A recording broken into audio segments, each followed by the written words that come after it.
Bryan, just try and sum up your thoughts and emotions taking caretaker charge of Ipswich Town. Again, I would imagine no hesitancy when Marcus gave you the call. You don't really get much choice when Marcus gives you the call, but obviously, the reason behind it is the club is not where we want to be.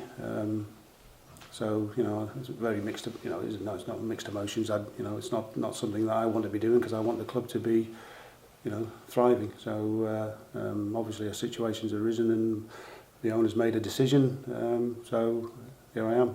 You could never have dreamt it would have been so soon after caretaker charge at the end of last season. It's sad the way it's gone. Traditionally, a club that's given managers time. Yeah, it's very. That really does sadden me, really, because as you know, I've been at the club for a long time, and it's not a club that would make this sort of decision very lightly. So that is, it's a bit of a shock. Yeah, it is a shock. You've been at the club in Paul's 5 months here since the summer. Where do you think it's gone wrong for him? Well, it's very difficult to put your finger on any one thing. I mean, you don't become a bad manager or a bad coach.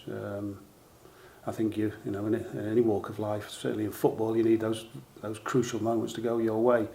And whilst I haven't been at every game. In fact, my other duties have taken me everywhere. But I've seen moments when I thought, well, if that had gone that way or that ball had bounced, that decision hadn't been made, you could be talking about a very different scenario. And I think that's everything seems to have gone wrong that could possibly go wrong for Paul. So I think you need a bit of luck, and I don't think he's had that. I mean, you can look at lots of other things, but that's not. Again, it's not for being a manager is a very, very difficult job. Trust me. Has there been unrest behind the scenes? Has it been an awkward, difficult atmosphere here? No, I wouldn't say that. No, I wouldn't say that. It's normal. When you're losing games of football, the atmosphere is not going to be electric. But when you go through change, there's always ups and downs, and you hope you come out the other end better off. And obviously, a decision had to be made, and the owner has made his decision now, and so we have to now start trying to find a way of getting up the table. Simple as that. Did you get on with Paul? He certainly threw himself into the job. There were Saturday mornings he'd watch the under-18s here before whizzing down to Portman Road. He'd be at the under-23s. No, we had a good relationship. I'm a Grimsby lad, so I was at Wembley with him when we got back into the league. So there's no problems at all. He showed a great interest in our work with the young players. Obviously he had his own ideas about players he wanted to bring in, but he saw the bigger picture that we're trying to do with the young players here. So very sad that that he lost his job. What would you say to supporters that feel the club's in a mess, that what was brought in the summer has been ripped up, with the likes of Nathan Winder and Chris Skitt also moving on? Well, it's as I say, it's decisions have to be made if things are not going how the owner wants, and clearly we go and we make another plan. Different to last time for you in caretaker charge? I know you wanted to win all 4 of those games, but this time you need to get something from Millwall, don't you? A bit less relaxed in terms of your spell in charge? Well, it's a completely different situation. Obviously 4 games to go at the end of the season, a lot of goodwill, but obviously we're 14 games in. Bottom of the table is a completely different situation. But it is, I'm sure it's only for the one game, and we'll go there and put up a big fight. Does that change the mindset in terms of your team selection for this game? It's not a time to experiment, I wouldn't have thought. No, it's not a time to experiment, but we'll look at what Millwall do particularly well, and Jared Nash and Chris Jared's seen them 4 times, which is a bit of luck at Millwall, and so he knows what the strengths are, and we'll pick a team that old cliche, we'll pick a team that we think can be very competitive. Enough in the squad to get you at least 4th from bottom long term? Hope so. Yeah, I hope so. And, that's whoever does come in has got to obviously work with these players until there's an opportunity to maybe add 1 or 2. But I think we've got some good players. Yes, I do. I think we've got some good players. I mean, I'm obviously biased. I think we've got some good young players who will do well for this club eventually. But I think the mixture of the young and the old will hopefully be good enough to get us up the league. Still a club that gives youth a chance. That's been one of the criticisms levelled at Paul this season. Yeah, I think I can still look people in the eye and say, if you stay here and you're good enough, you'll get a game. When I can't do that, there'll be time to go. Has Marcus consulted you over the new man? It wouldn't be a big surprise if he were to pick your brains, Bryan, knowing the club as you do in football in general. No, he hasn't. I don't get involved. I've not been involved in that at all. No. So, and I know nothing about it apart from the fact that Marcus has really asked me just to do this game. What sort of a manager do you think the club needs at this stage? A good one. A good one. Simple as that. Somebody who can, who's got experience, I think, of the league. I would think that's what I'd be looking at. Somebody who can work with players and improve players, and obviously play whatever winning football is. What's going to get you out of this hole? Obviously, wins is the short answer, but what will bring about wins? Do you think the situation the club's in at the minute? Well, I think. We know what the outcome we want is to win games, but performances always lead to that. The way you play, how you handle the ball, how you create chances and stuff like that. So I think the performances need to improve, and that will give us the desired outcome. So, and there are a lot of ingredients needed for that. Obviously, when you're bottom of the league, the ball is like a hot potato. And that's what I mean. I watched the game at Leeds. That's kind of what I saw, and I think those things have got to be put right. You've got to have belief that if you are doing the right things and playing the right way and passing the ball and valuing, I think that the performances will lead to, and that's what we've got to believe really. A lot comes down to confidence, doesn't it, and having that kind of bravery on the ball as well. Yeah, and if that is a very difficult thing to analyse But players, it's easy for us to sit in the stand and in the dugout and say, be brave, get on the ball. The Championship's a tough place to do that, but I think players have, that's certainly. I think we've got players when they do that are pretty, adept at that. So, and will be good enough to win enough games, I hope. How much is the current situation actually worrying you as an Ipswich Town fan if you put on that hat? I try not to put that hat on because it frightens me, to be honest. But I've been, it's 1978 when I came, and we've never been in, below than where we are now. So, we like I say, it's something that I don't really want to think about. But as I say, performances and getting out on the pitch and winning games is what we've got to do. 3 massive games coming up, aren't they? Starting with Millwall and a home game against Preston, another arguably 6-pointer at Reading in the next couple of weeks. Yeah, I mean that's we always say every game is that big, isn't it? So you can't say one is bigger than the other, but somehow we've got to find a way of winning a game and getting on a run.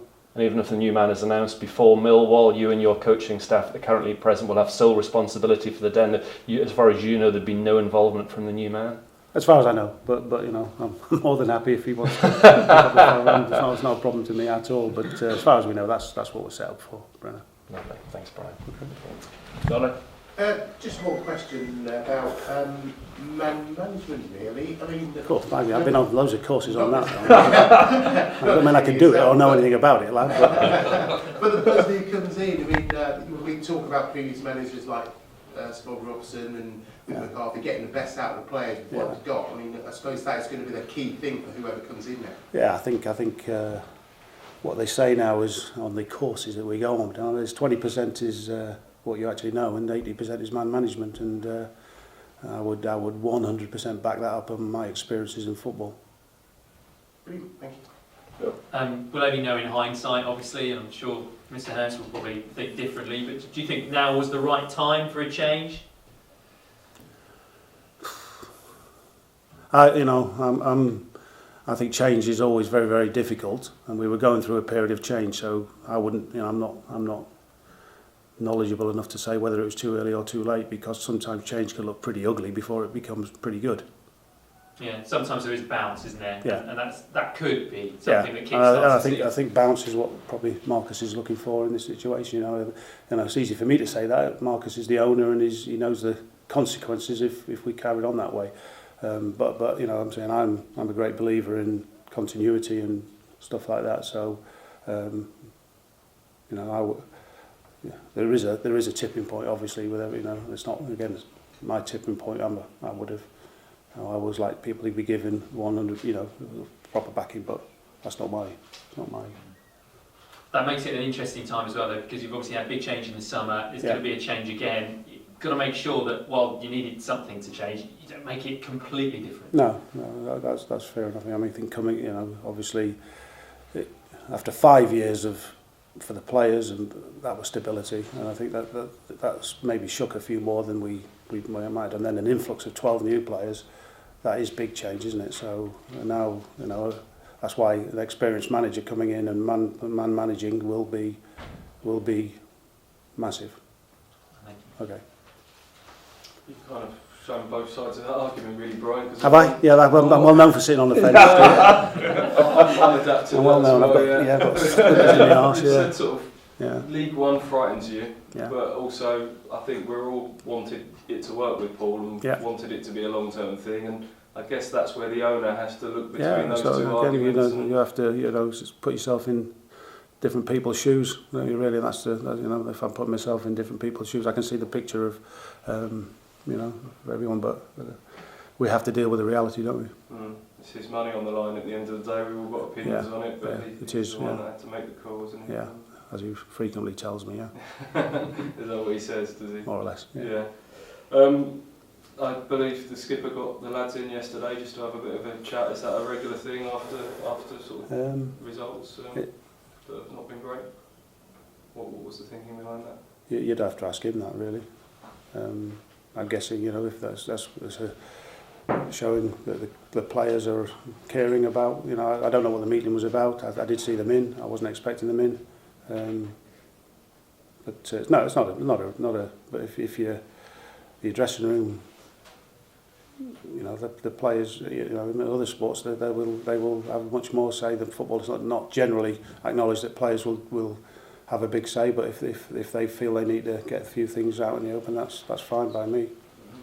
And I think, I'm guessing that's what might have happened, Stu, I don't know. Yeah, fair enough. Yeah. And you said there that you believe these players are good enough. There's good footballers in this squad. It's confidence, really, isn't it? And it's become a vicious cycle without the results. The hot potato mentality is Yeah. I mean, obviously, I've worked with a lot of the younger players and some of the older players, the new players coming in. I don't think that's been very easy for them. I think they've obviously, as I say, if one or two little things had gone their way, then that would have been so I think confidence is low, but they've got to be brave. As I say, that's easy sort of to say, isn't it? But that's the reality. That's the truth. They've got to go out and play at Millwall. It's not an easy place to play, but you've got to go out and really want the ball, really want to handle the ball, really want to play football, compete, and you do lose confidence quite quickly, but it can come back quickly as well. One or two good results, I'm sure that confidence won't be an issue. Yeah, people talk in this situation about going back to basics, focus on the clean sheet, be competitive, but you want the players to go. That's one way of doing all those things. All those things are very, very good, aren't they? But ultimately, I think we've got to get better. And getting better means with the ball, without the ball, doesn't it? Yeah. So you want them to go to Millwall and play as well as not just sort of shut up shop and grind. I'll take any sort of win, but or a good positive result. But I think the players, I'd like to see them play. Yeah. How big will the fans be? The travelling fans, they tend to travel in their numbers. I'm sure there'll be a lot of. I'm told there's going to be a good travelling fan, but they've always, the games we did at the end of last season, they were fantastic, obviously, and we have an obligation to make them, feel that what they're seeing out on the pitch is, good effort and good way of trying to play. That's our but no doubt there'll be a good atmosphere from our fans.